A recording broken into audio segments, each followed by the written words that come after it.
Mr. Abbott, with your seasoned experience as a politician, particularly a provincial politician, so how do we get and keep a public education at the forefront of this election? Because you said there's lots of other things going on, hardly anyone's mentioned education. So how do we do that? How do we get that message out there? Your best opportunity will be the all-candidate forums. Well, I've been involved in a ton of them over the years. Happily, I don't have to do them anymore, although I like them.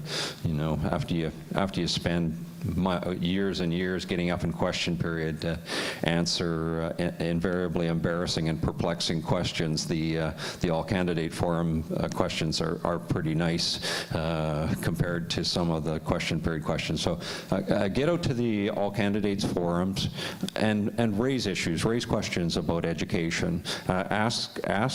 Ask them pointedly, where in the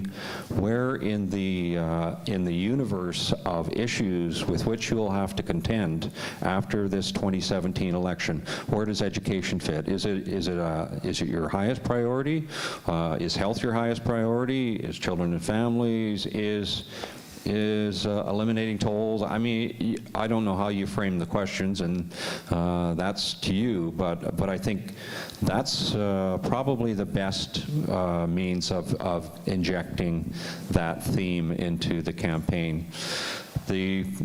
For better or worse, the parties have had their platforms in the can for some time. They're just revealing them this week, but they've been working on them for months. They've probably been in place for at least weeks and probably months. And so, you know, they've decided what their best proposition to pose to the people of British Columbia is, and it'll be a range of stuff. But I don't think, not only is there no harm in doing this, I think it's very positive for people to be saying, hey, education is really important.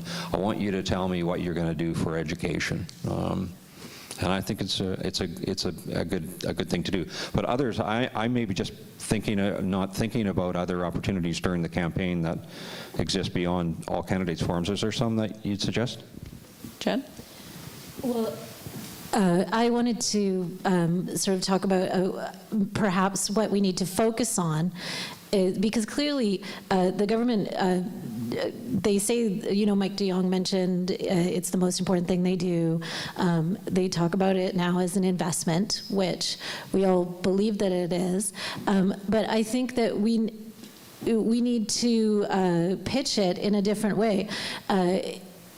It's an investment, and how does it pay off? And it fits in with the whole poverty reduction as well, that you put money in at the front end to get a bigger savings at the back end. And I think that the current government has made the calculation that their voters don't prioritize education enough to make the investment that most of us in this room probably think needs to be made. So I think what we need to do is we need to sell that investment in a way that appeals to people who are thinking of it as a fiscal bottom line issue.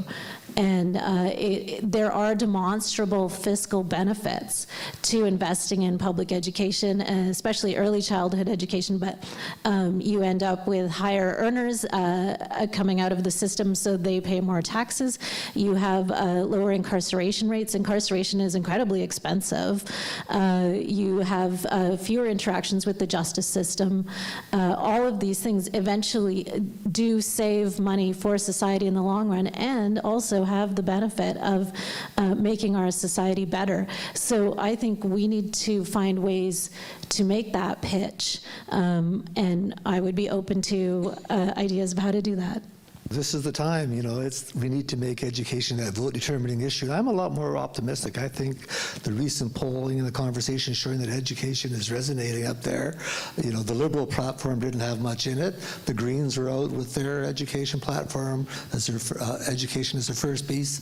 I understand the NDP platform is coming out later this week, and I think we'll see it there. But I think we need to take advantage of using our community activities as a way of highlighting what's going on. Let's use the example of Vancouver. This week, the conversation about what's happening in the budget, our seismic upgrading, that's got people's attention, and all of the candidates running in Vancouver are very aware of those. Cindy in Surrey, they've done a fantastic job around facilities there too. In Richmond, the same thing. So I think taking advantage of issues that are hot in the community right now to make sure education remains a vote-determining issue and making sure MLAs address it. But I'm much more optimistic that it's going to be a big issue this time, but I think it has to be done community by community.